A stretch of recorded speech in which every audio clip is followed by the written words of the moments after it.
ratusan mereka siksa habis-habisan. Ya, dari dulu PKI senang mengorbankan rakyat kecil, mengorbankan buruh. Mau tahu PKI? Mau tahu sejarah PKI? Baik, sudah. Tapi saya tidak bisa bahas dari awal sampai akhir semua. Saya ambil momentum-momentum yang penting saja. Setuju? Baik, saudara, perhatikan baik-baik. Di bulan Mei tahun 1914, tatkala Indonesia masih dijajah oleh pemerintah Hindia Belanda, datanglah 85 tokoh komunis Belanda, saudara, yang berasal dari Partai Sosialis Belanda. Mereka datang ke Indonesia, mereka tinggal di Indonesia, lalu mereka membentuk asosiasi perburuhan, asosiasi buruh. Sudah, mereka rekrut buruh-buruh di pelabuhan, buruh-buruh pabrik, buruh-buruh perusahaan, saudara. Mereka beri nama ISDV. Itu dalam bahasa Belanda, saudara, itu singkatan dari Indiski Sosial Demokratis Vereniging, saudara. Disingkat ISDV. Kurang lebih artinya Asosiasi Perburuhan Hindia Belanda. Nah, kemudian saudara, setelah ini didirikan, semua pengurusnya orang Belanda, tapi anggotanya orang kita, saudara. Buruh-buruh dibujuk, pekerja dibujuk, petani dibujuk, saudara. Dijanjikan perlindungan, dijanjikan pembelaan. Kalau ikut asosiasi ini, karena yang mimpinnya orang Belanda, kalau ada apa-apa nanti dibela sama orang Belanda, saudara. Banyak buruh dan petani yang tidak paham, sekedar ingin cari selamat, sekedar ingin dapat fasilitas, mereka masuk ke ISDV, saudara. Kira-kira sampai di sini jelas tidak? Ini tahun 1914. Makin hari makin kuat, makin hari makin banyak buruh yang ikut ISDV, saudara.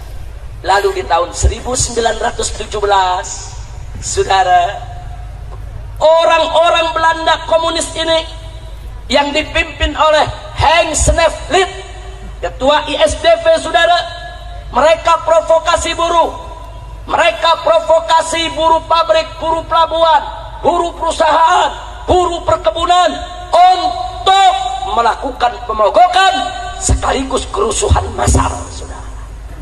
Mereka bikin kerusuhan, bakar pabrik, bakar perkebunan, saudara. Untuk apa, saudara?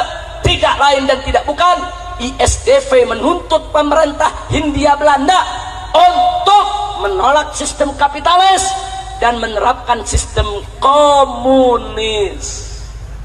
Jadi di Belanda itu ada dua kekuatan, ada kekuatan kapitalis, ada kekuatan komunis, saudara. Mereka mau ganti kapitalis, harus dirubuhkan, ganti dengan pemerintahan komunis, saudara. Kira-kira jelas tidak? Hati-hati, catat baik-baik. Saat itu ISDV melakukan kerusuhan sosial terhadap Belanda bukan untuk kemerdekaan Republik Indonesia. Saya ulangi sekali lagi, bukan untuk kemerdekaan Republik Indonesia. Mereka hanya bikin kerusuhan sosial untuk menggulingkan pemerintahan kapitalis Belanda menjadi pemerintahan komunis Belanda, saudara. Artinya kerusuhan itu hanya untuk kepentingan komunis Belanda, hanya untuk kepentingan PKI Belanda, bukan untuk kemerdekaan Republik Indonesia. Kira-kira jelas tidak? Kenapa ini perlu saya garis bawahi? Sebab anak-anak PKI yang ada saat ini di mana-mana sesumbar. Dulu kami pejuang, dulu PKI berontak kepada Belanda. Dulu tahun 1917 kami berontak, kami bakar pabrik, kami bakar perkebunan, kami bakar itu perusahaan. Kami pejuang-pejuang yang berani, kami pahlawan. Banyak anak muda kita yang tidak paham, percaya kalau PKI pahlawan, saudara.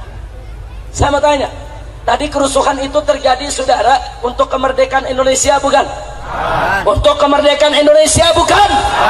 Bukan.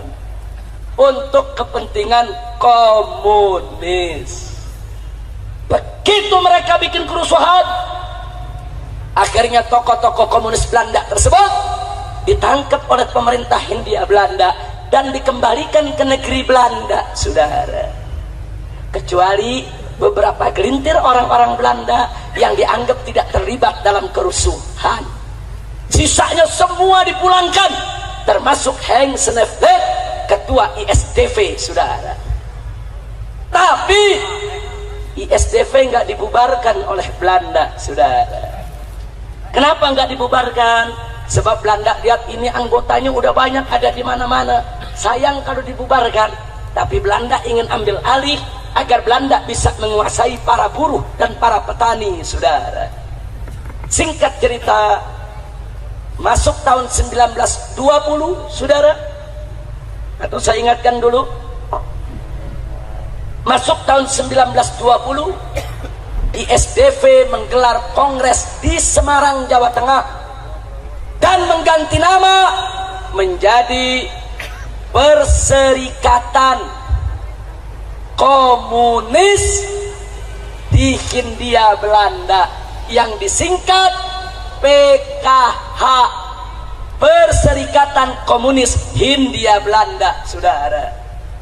Jadi artinya di tahun 1920 dia keluarkan warna aslinya, saudara, bahwa mereka adalah Perserikatan Komunis, Perhimpunan Komunis, Paguyuban Komunis. Kira-kira jelas tidak? Jelas tidak? Lalu siapa yang memimpinnya? Ketika itu ada dua orang Indonesia yang dijadikan pemimpin. Pertama adalah Semaun dari Surabaya, yang kedua adalah Darsono dari kota Solo, saudara. Padahal dua orang ini, maaf Pak Bu ya, sebelumnya ikut Sarekat Islam. Nah, Sarekat Islam pada saat ISDV didirikan kerjasama dengan Sarekat Islam, karena Sarekat Islam kira ini cuma asosiasi buruh, saudara, nggak ada kaitan dengan komunis. Alasan kedua, karena ISDP anti kapitalis, Sarekat Islam juga anti kapitalis, punya musuh bersama, sama-sama anti kapitalis, saudara, makanya dia gabung. Tapi saudara, begitu 1920 ISDV mengganti nama menjadi Perserikatan Komunis Hindia, bubar. Sarekat Islam nggak mau lagi untuk bersatu dengan mereka, saudara. Sarekat Islam yang saat itu dipimpin oleh HOS Cokroaminoto, Haji Omar Said Cokroaminoto, menolak untuk kerjasama lagi dengan PKI, saudara. Alhamdulillah. Tapi ingat, saat itu namanya belum PKI, saudara, namanya masih PKH. 1914 namanya ISDV, 1920 berubah menjadi PKH, Perserikatan Komunis Hindia Belanda, saudara. Lalu tahun 1924, saudara, akhirnya Perserikatan Komunis Hindia Belanda mengganti nama lagi. Kali ini namanya adalah Partai Komunis Indonesia, yang disingkat PKI. Kira-kira jelas tidak?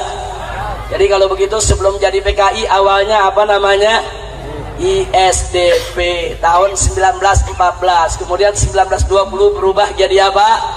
PKH, kemudian 1924 berubah jadi PKI, sudah. Nah, kemudian di tahun 1926 dan 27 Partai Komunis Indonesia, saudara, karena merasa sudah lebih kuat, kali ini anggotanya lebih banyak, dia pujuk buruh-buruh, dia pujuk petani-petani, saudara, dia pujuk orang-orang miskin, saudara, untuk masuk ke dalam Partai Komunis Indonesia. Begitu anggotanya sudah lebih banyak dibandingkan tahun 1917, akhirnya tahun 1926 lagi-lagi mereka melakukan kerusuhan. Mereka bakar pabrik, bakar perkebunan, bakar perusahaan, saudara. Mereka lakukan kerusakan di mana-mana. Luar biasa. Pemerintah Hindia Belanda marah, saudara. Akhirnya pimpinan PKI ketika itu, saudara, yaitu Semaunnya, kemudian Darsononya, Musonya, Aliminnya, semuanya ditangkap dan semua dibuang ke Moskow, Rusia, saudara. Ya, pimpinan PKI dibuang ke Rusia. Mereka bisa hidup di Rusia. Lalu bagaimana dengan petani? Bagaimana dengan buruh yang mereka rekrut, saudara? 13.000 petani ditangkap oleh Belanda. Puluhan mereka gantung, ratusan ratusan mereka siksa habis-habisan. Insya Allah ya, dari dulu PKI senang mengorbankan rakyat kecil, mengorbankan buruh, mengorbankan petani, biadab. Makanya petani dan buruh jangan sembarangan ikut PKI, betul? Saya tanya, buruh dan petani yang ikut PKI kesian tidak? Kesian tidak? Ditolimi tidak? Ditipu tidak? Akhirnya PKI dibubarkan oleh Belanda, saudara. 1924 PKI dibubarkan oleh Belanda. 13.000 petani buruh ditangkap dan dibuang ke tanah merah di Papua Irian sana, saudara. Puluhan digantung oleh Belanda di jalan-jalan, saudara. Yang dibunuh oleh Belanda, yang digantung oleh Belanda, petani-petani kecil, buruh-buruh kecil, tapi pimpinan-pimpinannya musuh, saudara, alimin, saudara, pimpinan-pimpinan kelas kakapnya semua dipindahkan ke Moskow, ke Rusia, saudara. Kira-kira sampai di sini jelas tidak? Nah, sekarang saya mau tanya, berarti kerusuhan sosial yang terjadi di tahun 1924, yang ketika itu PKI bikin kerusuhan, tujuannya apa? Tujuannya ingin ambil alih pemerintahan kapitalis Hindia Belanda menjadi pemerintahan komunis Hindia Belanda. Jadi saya mau tanya sekali lagi, berarti tujuan PKI untuk kemerdekaan Indonesia, bukan? Nah, jadi PKI jangan ngaku-ngaku dulu, saudara. Anak-anak muda PKI sekarang ngaku, oh kami pahlawan, kami pejuang. Dulu 2 kali kami berontak kepada Belanda, 1917, 1927. Bohong. Mereka tidak melakukan pemberontakan untuk kemerdekaan Republik Indonesia, saudara. Dusta. Mereka ketika itu, saudara, hanya diperalat oleh tokoh-tokoh komunis Belanda, saudara. Untuk apa? Menggulingkan pemerintahan kapitalis Hindia Belanda agar berganti menjadi pemerintahan komunis Hindia Belanda. Saudara, buktinya, saudara, di tahun 1924 ketika PKI dideklarasikan, saudara, dulu yang bangun pertama kali yang bernama Henk Sneevliet yang dipulangkan oleh Belanda ke Belanda, resmi mewakili PKI untuk menghadiri Kongres Komunisme Internasional di Moskow, saudara. Seluruh tokoh komunis Belanda menjadi anggota PKI dan mewakili PKI hadir Kongres Komunis di Jerman, Kongres Komunis di Cina, Kongres Komunis di Moskow, Uni Soviet, saudara. Ya, PKI telah menjadi jaringan komunis internasional sejak tahun 1924, saudara. Makanya tahun 1927 begitu dia melakukan huru-hara, dibubarkan oleh pemerintah Hindia Belanda, saudara. Kenapa? Sebab pemerintah Hindia Belanda adalah pemerintahan kapitalis yang bekerja sama dengan Amerika Serikat dan tidak mau berkiblat kepada Cina maupun Uni Soviet, saudara. Kira-kira jelas tidak?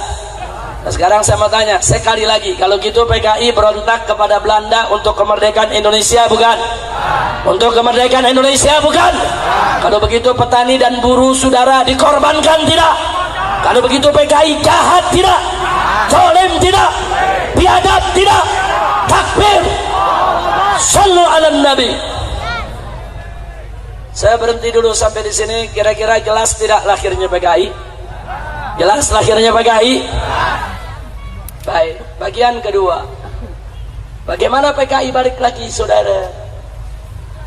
Begitu dilarang, musuh dibuang ke Rusia, alimin dibuang ke Rusia, saudara.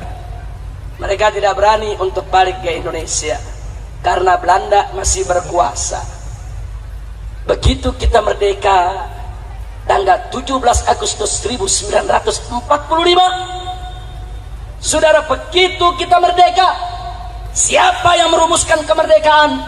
Yang merumuskan kemerdekaan adalah tokoh-tokoh Islam dan tokoh-tokoh nasionalis. Tidak ada tokoh PKI, saudara. Tokoh-tokoh Islam, satu, Kiai Haji Wahid Hashim, pimpinan Nahdlatul Ulama. Dua, Kiai Haji Abdul Qahar Mudzakkir, pimpinan Muhammadiyah, saudara.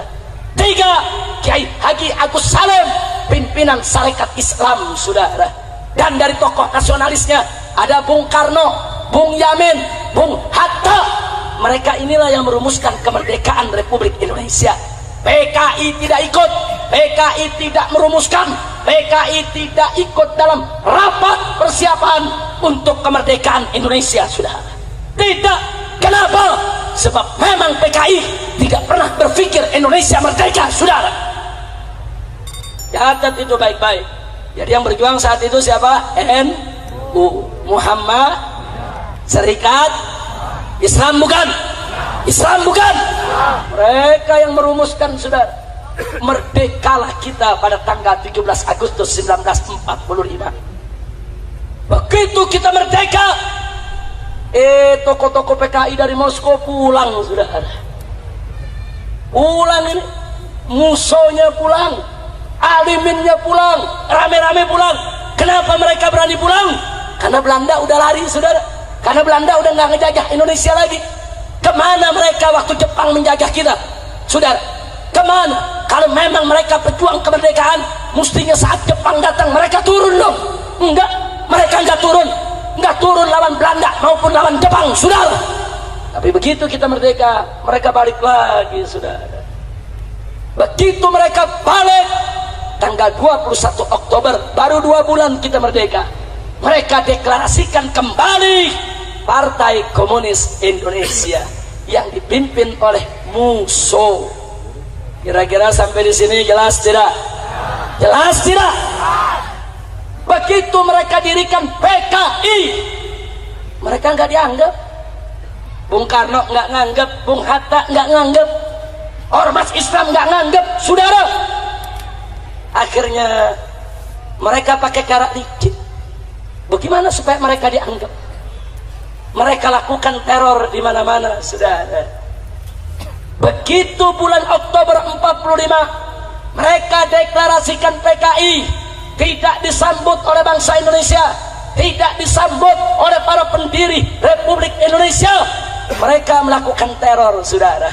Di awal bulan November, saudara, saudara, mereka bergerak di basis mereka. Ketika itu mereka punya banyak pengikut di Tegal, Brebes, Pemalang, Pekalongan. Mereka rebut, bupatinya mereka tangkap, camatnya mereka tangkap, lurahnya mereka tangkap, kepala polisi di wilayah mereka tangkap, mereka paksa untuk turun dari jabatan, dan mereka ganti dengan orang-orang PKI, saudara. Dan kalau nggak mau mereka turun, mereka dibunuh, saudara. Makanya, saudara, beberapa bupati mereka bunuh, camat mereka bunuh, kepala-kepala desa mereka bunuh, yang tidak mau turut kepada mereka, saudara. Akhirnya mereka rebut, saudara, Keresidenan Pekalongan, meliputi Tegal, Brebes, Pemalang, dan mereka serbu Cirebon. Tentara ditangkapi, tentara dilucuti, Cirebon bupatinya ditangkap, saudara. Bukan itu saja, mereka juga masuk ke daerah Banten, saudara. Di Banten ada geng Cek Mama, tokoh PKI Banten. Mereka culik Bupati Lebak, saudara, yaitu Raden Harti Winangun. Mereka bunuh di jembatan Serang, saudara. Enggak sampai di situ, mereka bergerak di Tangerang. Mereka culik tokoh nasional Otto Iskandar Dinata. Mereka tangkap, mereka sembelih, mereka bunuh karena tidak setuju dengan PKI. Insya Allah. Jadi supaya anda tahu, saudara, kenapa mereka lakukan itu? Karena mereka punya basis. Basisnya buruh dan petani, saudara. Di mana mereka punya basis, mereka bunuh yang nggak mau tunduk kepada mereka. Di mana mereka tidak punya basis, mereka pura-pura baik kepada umat Islam, saudara. Di Jawa Barat PKI nggak ada basisnya, saudara. Alhamdulillah. Ini Jawa Barat dari dulu sampai sekarang basis Islam, bukan basis PKI. Betul? Betul? Takbir. Hidup Islam. Hidup Jawa Barat. Takbir.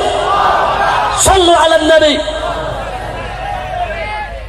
Pertanyaannya, apa hasil teror yang dilakukan oleh PKI?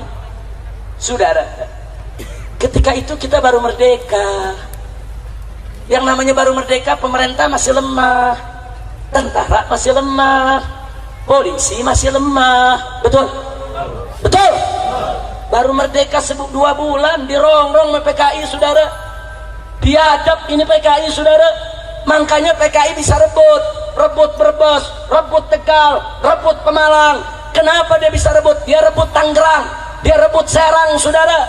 Kenapa dia bisa rebut?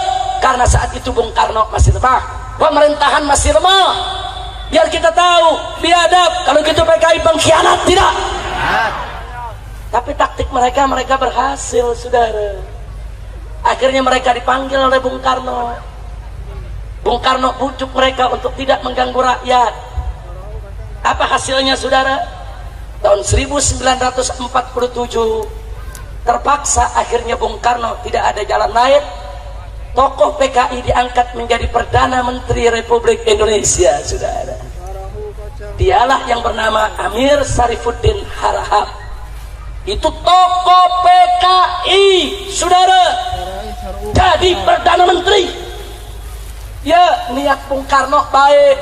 Kalau PKI dikasih tempat, PKI dibagi tempat di pemerintahan, dia nggak ngajak, dia nggak bunuh camat, nggak bunuh lurah, nggak bunuh bupati. Ini negara baru merdeka, saudara. Belum lagi Belanda ngancem mau balik, saudara, mau rebut lagi Indonesia, mau jajah Indonesia. Bung Karno bujuk PKI, Amir Syarifuddin jadi Perdana Menteri Republik Indonesia. Saya tanya, PKI licik tidak? Licik tidak? Jahat tidak? Sekarang mari kita lihat, lalu bagaimana begitu jadi Perdana Menteri? Begitu Amir Syarifuddin menjadi Perdana Menteri, dia tokoh PKI, saudara. Semua orang PKI dimasukkan ke dalam lini-lini pemerintahan. PKI dimasukkan ke tentara, PKI dimasukkan ke polisi, PKI dimasukkan ke bagian pegawai negeri sipil. PKI diangkat dari camat, diangkat dari bupati, di mana-mana PKI menjadi pejabat. Ya, saudara, tentara semua angkatan, angkatan darat disusupi PKI, angkatan udara disusupi PKI, angkatan laut disusupi PKI, kepolisian disusupi PKI. Kok bisa lah orang Perdana Menterinya PKI, saudara? Insya Allah, bahaya tidak? PKI nguasai, saudara.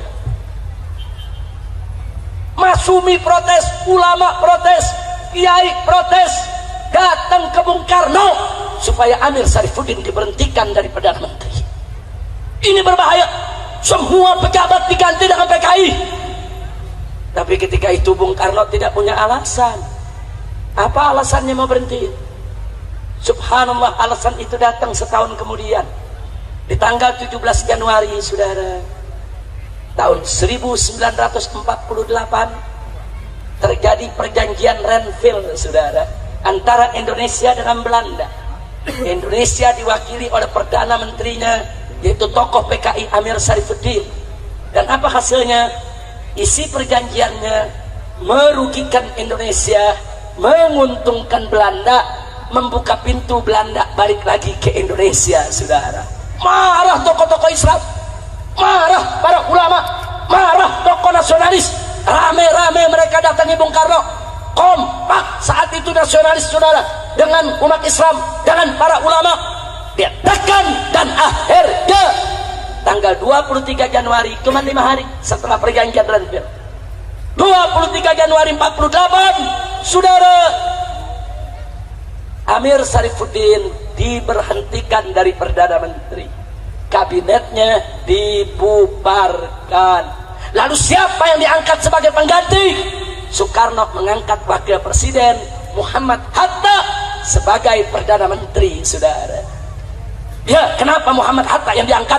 Karena tokoh-tokoh Islam nasionalis minta Muhammad Hatta menyelamatkan Republik Indonesia dari PKI. Ya, Muhammad Hatta langsung ambil alih, saudara. Beliau jadi Perdana Menteri. Apa yang beliau lakukan, saudara? Begitu masuk bulan Mei, yang beliau lakukan adalah, saudara, beliau melaksanakan program RERA, rekonstruksi dan rasionalisasi. Artinya apa? Seluruh orang PKI yang ada di TNI, yang ada di pegawai negeri, yang jadi pejabat diberhentikan oleh Bung Hatta, saudara. Takbir. Berarti bagus tidak? Bagus tidak? Bagus tidak? Semua, saudara. Oh, mana kolonel-kolonel angkatan darat yang PKI? Diberhentiin. Mana brigjen-brigjen yang PKI? Saudara, diberhentikan.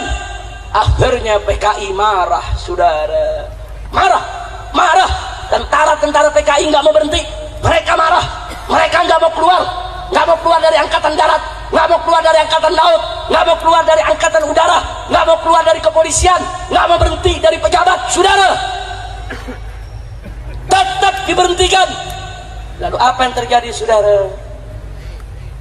Begitu diberhentikan, saudara, maka seluruh tokoh PKI yang masih ada di luar negeri, saudara, baik ada di Cina maupun Moskow, rame-rame turun ke Indonesia, saudara. Bulan Agustus 48 mereka gelar kongres untuk melawan Bung Hatta, saudara. Mereka merasa Bung Hatta sudah merusak segala rencananya. Agustus gelar kongres, saudara, dan hasilnya tanggal 5 September PKI secara terbuka mengumumkan, minta kepada Presiden Soekarno agar negara kesatuan Republik Indonesia berkiblat kepada Uni Soviet, saudara. Jadi PKI bilang Indonesia harus berkiblat kepada Soviet, Indonesia harus bersatu dengan Uni Soviet, Indonesia tidak boleh diatur oleh Amerika yang kapitalis, kita harus jadi negara sosialis, komunis. Dan keinginannya ditolak oleh Bung Karno, saudara. Begitu ditolak, lalu apa yang terjadi pada tanggal 10 September, saudara? Mari kita lihat 10 September, saudara, PKI mengumumkan di Madiun satu negara baru yang namanya adalah Negara Soviet Indonesia, saudara. Ditulis Negara Republik Soviet Indonesia. Dia deklarasikan, saudara, presidennya Musuh, wakil presidennya Amir Sarifuddin, mantan Perdana Menteri Republik Indonesia, saudara. Dia umumkan. Setelah itu diberikan peringatan oleh Bung Karno, bubar, stop, nggak boleh ada negara dalam negara, saudara. Enggak, mereka nggak mau tahu, saudara. Lalu setelah itu apa yang terjadi? Mari kita lihat, saudara. Begitu mereka umumkan Negara Republik Soviet Indonesia, ulama-ulama di Madiun, pimpinan pondok pesantren di Magetan, di mana-mana yang tidak mau mengakui Negara Republik Soviet Indonesia, mereka serbu, mereka bunuh, saudara. Pesantren-pesantren mereka bakar, kiai-kiai mereka bunuh, saudara. Itu terjadi dari tanggal 10 September. Gubernur Jawa Timur mereka culik, mereka bunuh, saudara. Kepala Rumah Sakit Solo mereka culik, mereka bunuh. Kepala Kepolisian Madiun mereka culik, mereka sembelih, mereka bunuh, saudara. Itu terjadi dari tanggal 10 September, 11, 12, 13. Puncaknya, saudara, tanggal 17 September seorang ulama besar, Nahdlatul Ulama, Kiai Haji Sulaiman Suhdi Afandi, ditangkap dengan 108 santri dan ustadz, saudara. Mereka diseret, saudara, ke sebuah sumur di desa Koto, Kabupaten Magetan, disembelih satu-satu. 108 tokoh Islam dimasukkan ke dalam lubang sumur, dibunuh, saudara. Saya mau tanya, biadab tidak? Biadab tidak? Dari situ mereka rebut satu persatu, saudara. 18 September, saudara, mereka rebut Madiun, mereka rebut Ponorogo, Pacitan, Rembang, Cepu, Purwodadi, Sukorejo, saudara, Magetan, semua kota-kota di Jawa Tengah direbut oleh mereka. Pertanyaannya, kenapa mereka bisa merebut? Mereka punya senjata, ada militer jadi PKI, saudara. Ada angkatan darat jadi PKI, ada angkatan laut jadi PKI, ada angkatan udara jadi PKI, ada polisi jadi PKI. Mereka punya senjata, mereka nggak mau berhenti. Dengan senjata mereka, saudara, mereka rebut semua kota yang ada di Jawa Tengah. Ya Allah, biadab tidak? Biadab tidak? Sampai di situ, saudara. Sepanjang 18 September sampai 21 September mereka bikin 2 ladang pembantaian. Satu di pabrik gula Gorang-Gareng, saudara, yaitu di Magetan. 2 di pabrik gula Alas Tua, saudara. Itu ratusan masyarakat mereka tarik, orang NU, Banser, Masumi, saudara, semua mereka tarik, mereka culik, dimasukkan dalam pabrik gula Gorang-Gareng, mereka sembelih satu-satu, saudara. Saking banyaknya yang mereka bunuh, saking banyaknya yang mereka potong, itu banjir darah di dalam pabrik gula Gorang-Gareng, itu tinggi darah lewat mata kaki, saudara. Biadab, Jangan bilang PKI pahlawan dulu, saudara. Kita punya datanya, kita punya faktanya, saudara. Dan masih ada saksi hidup, saudara, yang ngalami yaitu peristiwa tersebut. Kita punya foto-fotonya, saudara, biadab. Dan mereka bikin 7 sumur yang mereka sebut sebagai sumur neraka, saudara. Setiap sumur ratusan mayat mereka jeburkan ke sana. Mayat bupati, mayat camat, mayat kepala kepolisian, mayat kiai, mayat santri, mayat pimpinan partai Islam, saudara, mayat banser, semua mereka jeburkan dalam 7 sumur. Satu sumur, saudara, ada yang 200 kerangka mayat, ada yang 300 kerangka mayat, saudara. Biadab. Dan 7 sumur ada di Kabupaten Magetan. Tadinya itu nggak terungkap, saudara. Itu peristiwa terjadi tahun 48, nggak ada yang tahu. Keluarga pada nyari, keluarga bupati nyari, mana suami saya? Suami saya jadi bupati diculik oleh PKI, di mana dia? Santri-santri pada nyari, termasuk Kiai Haji Sulaiman Suhdi, pimpinan pondok pesantren. Saudara, pesantrennya dibakar, kiainya kemana? Semua santri nyari, saudara. Baru tahun 1950 beberapa orang-orang PKI yang ditangkap, akhirnya mereka insaf. Dan mereka yang nunjuki itu tempat, saudara. Mereka tunjuki di sana sumurnya, di sana sumurnya. Karena sumur itu habis mereka masukkan mayat, mereka tutup, saudara. Sumur tersebut mereka tutup. Jadi orang nggak tahu kalau di situ ada sumur, saudara. Nah, baru bulan Januari tahun 1950, ribuan masyarakat Magetan, Madiun, Pacitan, rame-rame turun ke sumur-sumur tadi, saudara. Mereka gali, mereka temukan ribuan mayat dari 7 kubur. Dan diidentifikasi, ketemu, oh ini Bupati Blora, oh yang ini Bupati Magetan, ketemu satu-satu, oh ini yang Kiai Sulaiman Suhdinya, saudara. Mereka sembelih semuanya, mereka masukkan dalam sumur. Saya tanya, biadab tidak? Biadab tidak? Takbir. Tapi alhamdulillah, ketika itu Bapak Panglima Besar Jenderal Sudirman, saudara, begitu Madiun dan semua kota di bulan September dikuasai oleh PKI, Tentara Republik Indonesia turun ke Madiun, saudara. Dari Jawa Barat, Siliwangi turun, dari Jawa Timur, saudara, turun untuk mengepung PKI di Jawa Tengah, saudara. Ketika itu tentara nasional dari Siliwangi ribuan turun, saudara. Begitu juga dari Jawa Timur yang dipimpin oleh Kolonel Gatot Subroto, saudara, atas perintah Panglima Besar Jenderal Sudirman. Perang, saudara. 12 hari 12 malam tempur di kota Madiun, saudara. Dan akhirnya tanggal 30 September seluruh kota Madiun berhasil diambil alih oleh pemerintah pusat melalui TNI Angkatan Darat yang pro pemerintah, bukan pro PKI, saudara. Takbir. Takbir. Lalu PKI keluar dari Madiun, oh mereka marah. Lalu apa yang mereka lakukan, saudara? 30 September mereka keluar. Tanggal 4 Oktobernya, saudara, seluruh tawanan mereka bunuh, saudara. Ribuan tawanan yang mereka tawan dari Madiun, Magetan, Pacet, Wonorogo, Wonogiri, Ponorogo, saudara, Sukorejo, Surakarta, semua yang mereka tawan mereka bunuh. Karena mereka marah kepada TNI, kenapa mereka kalah? Dibunuh. Mereka terus didesak, saudara. Baru akhir November seluruh Jawa berhasil dikuasai, PKI berhasil dikalahkan, saudara. Alhamdulillah. Saya mau tanya, kalau begitu PKI pejuang atau pengkhianat? Pejuang atau pecundang? Pejuang atau pengkhianat? Pejuang atau penjahat? Selesai bulan November 48, PKI diatasi. Masuk bulan Desember, Belanda datang, saudara. Agresi militer kedua. Jadi kita dirongrong oleh PKI, bukan PKI pejuang. Dia merongrong Republik. Hampir kita kalah dari Belanda. Hampir kita jatuh lagi ke Belanda, saudara. November PKI dikalahkan, saudara. Desember Belanda datang lagi ke Indonesia untuk menjajah Republik ini, saudara. Ya, PKI biadab, PKI tolim, PKI penjahat. Maka itu saya mau tanya sekali lagi, kalau gitu PKI bahaya tidak? Bahaya tidak? Layak dibubarkan tidak? Takbir.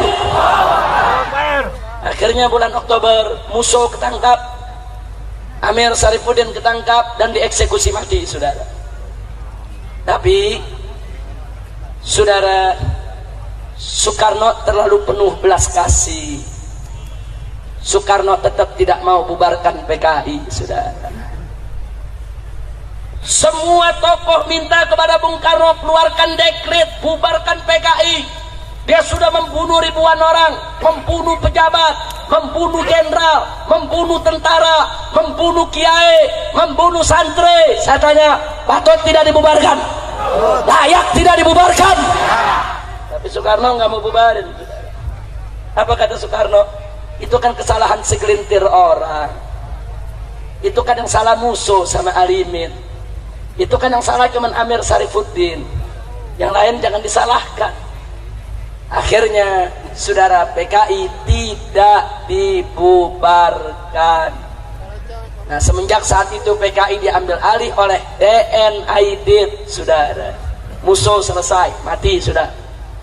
Sekarang masanya Dipo Nusantara. DN Aidit itu kepanjangan Dipo Nusantara Aidit, saudara. Dia dengan nyoto mengambil alih PKI. Lalu bagaimana cara dia bangkit?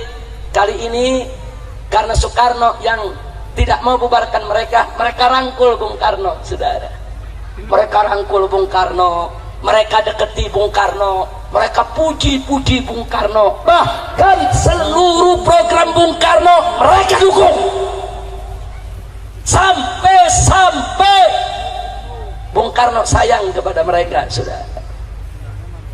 Jadi, supaya Anda tahu, akhirnya saudara, tahun 51 mereka mulai mengkonsolidasikan diri, dan tahun 55 PKI resmi ikut pemilihan umum pertama di Indonesia, saudara. Dan mengejutkannya, PKI menang 4 besar, saudara. Berarti saya tanya, berarti PKI setelah berontak ternyata yang milih masih banyak ya? Jawab yang kompak, masih banyak yang milih tidak? Masih banyak yang milih tidak? Menjadi 4 besar setelah PNI, Masumi, NU, PKI, saudara. 4 besar partai menang di Indonesia, saudara. Salah satunya adalah PKI. Sudah berontak, sudah ngebunuh, dimaafkan, sampai boleh ikut pemilu. Jadi 4 besar, saudara. Lalu apa yang terjadi, saudara? Begitu menang pemilu dan Soekarno makin dekat dengan PKI, PKI makin disayang oleh Bung Karno, saudara. Walaupun Bung Karno bukan PKI, saudara, tapi Bung Karno disayang oleh PKI dan sayang kepada PKI, saudara. Akhirnya ulama-ulama marah. Di bulan September tahun 1957 digelar Kongres Ulama se-Indonesia di Palembang, Sumatera Selatan, saudara. Putusan para ulama se-Indonesia dalam pertemuan Kongres Palembang, saudara, adalah meminta kepada Presiden Soekarno untuk mengeluarkan dekret pelarangan paham komunis dan pembubaran partai PKI, saudara.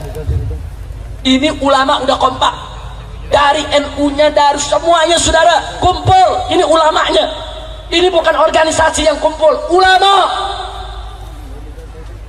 Lalu bagaimana sikap Bung Karno? Bung Karno menolak, saudara. Bung Karno tidak mau membubarkan PKI. Lalu apa yang terjadi setelah itu, saudara? Ya, karena Bung Karno tidak mau bubarkan PKI, akhirnya ada segelintir tokoh Islam bersama tentara-tentara nasionalis di Sumatera. Mereka marah kepada Bung Karno, saudara. Mereka koreksi pemerintahan Soekarno, mereka berontak.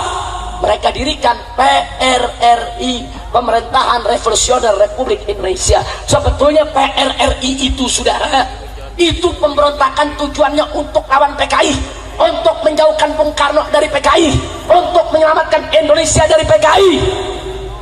Hanya saja PRRI konsolidasinya nggak kuat ke bawah. Kalau PKI kuat ke bawah, saudara. Akhirnya pemberontakan PRRI berhasil dipadamkan oleh Bung Karno. Lalu apa yang terjadi setelah itu, saudara? Itu tahun 57, 58 saudara. Akhirnya masuk tahun 60, PKI memprovokasi Bung Karno. Bung Karno punya ide, kalau Indonesia mau damai, kalau Indonesia mau jaya, nasional, agama, dan komunis harus bersatu. Jadilah politik Nasakom, saudara. Dia keluarkan Nasakom. Ya, ketika itu NU ikut mendukung Nasakom, PNI mendukung Nasakom, PKI nomor 1 dukung Nasakom. Masumi tidak mendukung, saudara. Karena Masumi tidak mendukung, di tahun itu juga Masumi dibubarkan oleh Bung Karno, saudara. Masumi itu partai Islam terbesar saat itu, saudara. Partai Islam terbesar, Majelis Syuro Muslimin Indonesia, saudara, dibubarkan. Kemudian di tahun 1963, saudara, PKI memprovokasi lagi Bung Karno supaya ganyang Malaysia. Kenapa diprovokasi supaya perang lawan Malaysia, saudara? Kenapa? Ada apa? Ada 2 tujuan. Sebab PKI bekerja sama dengan Partai Komunis Malaysia untuk menyatukan Indonesia Malaysia menjadi negara komunis Malindo, Malaysia Indonesia. Bukan itu saja, PKI sudah hitung kalau Indonesia perang lawan Malaysia, tentaranya kurang. Nah, kalau tentara kurang, maka PKI minta supaya buruh dan tani dipersenjatai. Likik PKI, saudara.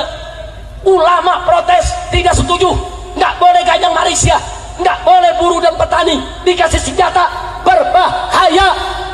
Ormas Islam yang bernama GPII, Gerakan Pemuda Islam Indonesia, demonstrasi tolak itu semua, dibubarkan. GPI dibubarkan oleh Bung Karno, saudara. HMI dibubarkan oleh Bung Karno, saudara. Pokoknya yang nggak setuju dengan politik Bung Karno semua dibubarkan. Bukan itu saja, ulama-ulama protes ditangkap, di penjara. Siapa aja di penjara? 1, almarhum Kiai Haji Buya Hamka. 2, Kiai Haji Yunan Helmi Nasution. 3, Kiai Haji EZ Mutakin, saudara, tokoh Jawa Barat. Kemudian Kiai Haji Soleh Iskandar, saudara. Ada belasan kiai, semuanya ditangkap, dijebloskan ke penjara karena anti PKI. Jadi di sini saya tidak mengatakan Bung Karno PKI, enggak. Bung Karno posisinya lemah, PKI-nya kuat. Saya tanya, berarti PKI kuat tidak? Jujur, PKI berarti kuat tidak? PKI minta Bung Karno bubarin Masumi, dibubarin. PKI minta Bung Karno bubarin GPI, dibubarin. PKI minta Bung Karno perang lawan Malaysia, perang. PKI minta kepada Bung Karno, saudara, untuk minta apa lagi dengan Bung Karno? Yaitu minta kepada Bung Karno, saudara, supaya kiai-kiai, ulama-ulama yang anti politik Nasakom ditangkap semua, saudara. Berarti saya mau tanya, berarti PKI kuat tidak? Kuat tidak? PKI kuat saat itu, saudara.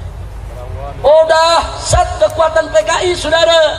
Biar anda tahu, akhirnya, saudara, bulan Juli tahun 1965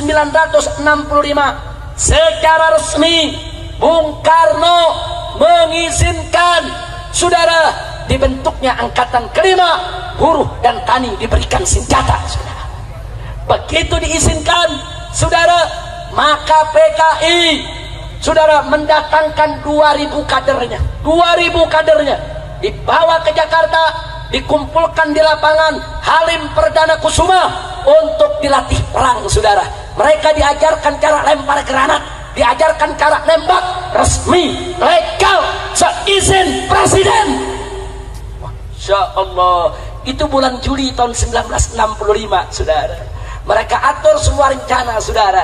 Partai Murba itu dulu kawannya PKI, yang dirikan Tan Malaka. Dulu Tan Malaka ikut PKI, tapi begitu tahu kekejaman PKI, dia keluar dari PKI, saudara. Dia dirikan partai baru, namanya Partai Murba. Apa itu Murba? Musyawarah Rakyat Banyak. Partai Murba memberitahu kepada Bung Karno, awas, PKI mau kudeta. Oh, PKI marah, minta kepada Bung Karno, bubarkan Partai Murba. Dibubarkan. Masya Allah. Saya tanya, kalau gitu PKI kuat tidak? Jujur, kuat tidak? Kuat tidak? Tibalah bagian akhir, saudara. tanggal 30 September. Tentara-tentara Angkatan Darat sudah gerah, saudara. Gerah dengan PKI, jenderal-jenderal gerah. Kenapa jenderal-jenderal gerah? Karena banyak kolonel direkrut PKI. Karena banyak prajurit direkrut PKI, saudara. Ini jenderal semua gerah. PKI tahu kalau jenderal-jenderal ini gerah. Bagi PKI ini ancaman. Akhirnya tanggal 30 September pagi, Gerwani Gerakan Wanita Indonesia milik PKI dan Pemuda Rakyat milik PKI demo besar-besaran di Jakarta. Puluhan ribu orang demonstrasi 30 September pagi, saudara. Malamnya mereka culik 7 jenderal kita, saudara. Mereka culik, mereka bawa ke lubang buaya, semuanya mereka bunuh dan mereka masukkan ke dalam lubang buaya, saudara. Ada Jenderal Ahmad Yani, kemudian MT Haryono, saudara. Kemudian masih banyak lagi jenderal-jenderal yang lainnya. Yang selamat saat itu tidak terbunuh adalah Jenderal Abdul Haris Nasution, saudara. Tapi sungguh pun beliau tidak terbunuh. Pengawalnya terbunuh, Kapten Pierre Tendeak.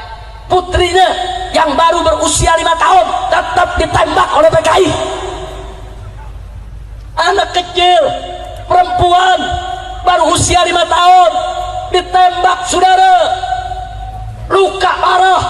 Beberapa hari kemudian anak tersebut mati. Itulah Ade Irma Nasution, saudara. Saya tanya sekali lagi, biadab tidak? Biadab tidak? Biadab tidak? Oh, enggak sampai di situ. Di Yogyakarta Brigjen Katamso mereka tangkap, mereka bunuh, saudara. Kolonel Sujono, saudara, di Yogyakarta juga mereka bunuh. Bahkan ada polisi, ajudan inspektur polisi Karel Satswit Tubun yang menjaga rumah wakil Perdana Menteri bersebelahan dengan rumah Jenderal Ahmad Abdul Haris Nasution, juga mereka tembak malam itu, saudara. Begitu selesai mereka bunuh, saudara, besoknya tanggal 1 Oktober Radio Republik Indonesia mereka kuasai, saudara. PKI mengumumkan hari ini telah dibentuk Dewan Revolusi baru mengambil alih kekuasaan.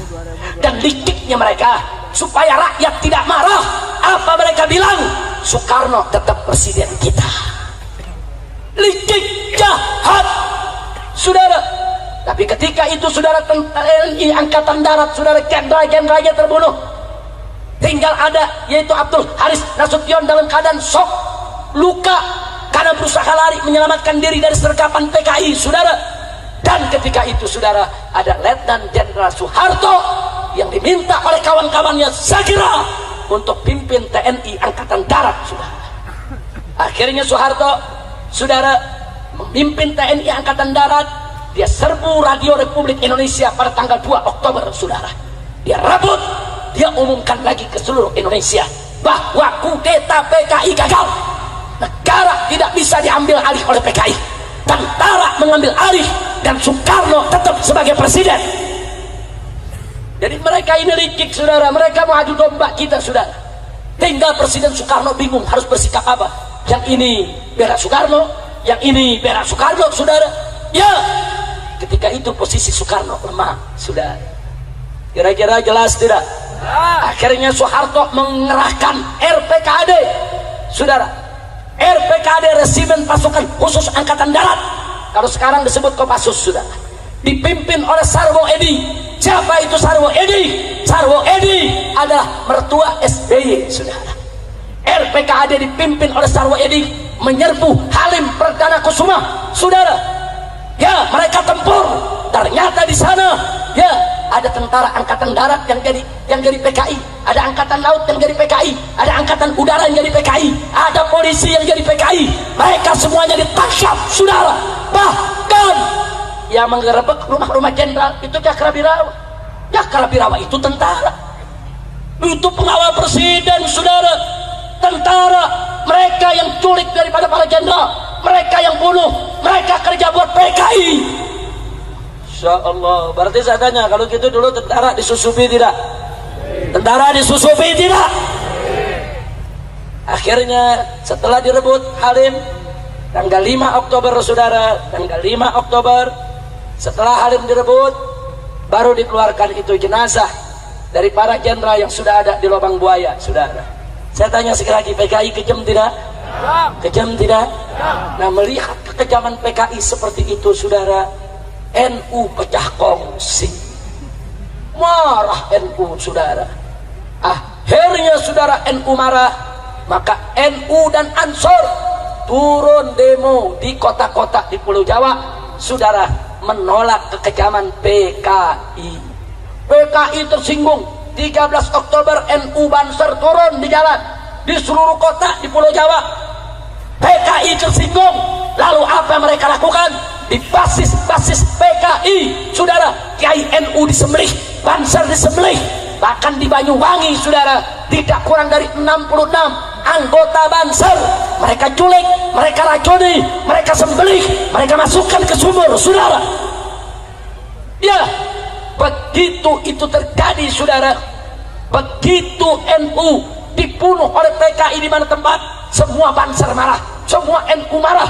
Akhirnya bulan Oktober tersebut terjadi bentrok besar-besaran antara NU dan PKI, saudara. Di setiap kampung, setiap desa, tiap kecamatan. Jangan Anda bilang cuma NU yang bunuh PKI, saudara. PKI yang lebih dulu bunuh NU. Betul? Betul.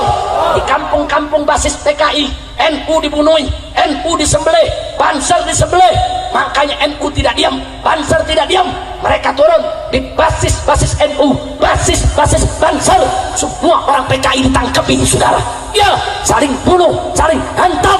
Itu yang terjadi, dan saudara. Dan akhirnya PKI kalah, NU yang diberikan kemenangan oleh Allah Subhanahu wa Ta'ala. Takbir, takbir. Berarti saya mau tanya, jasa NU besar tidak? Jasa Banser besar tidak? Jasa tentara besar tidak? Takbir. Insya Allah, saudara, kami di FPI punya file.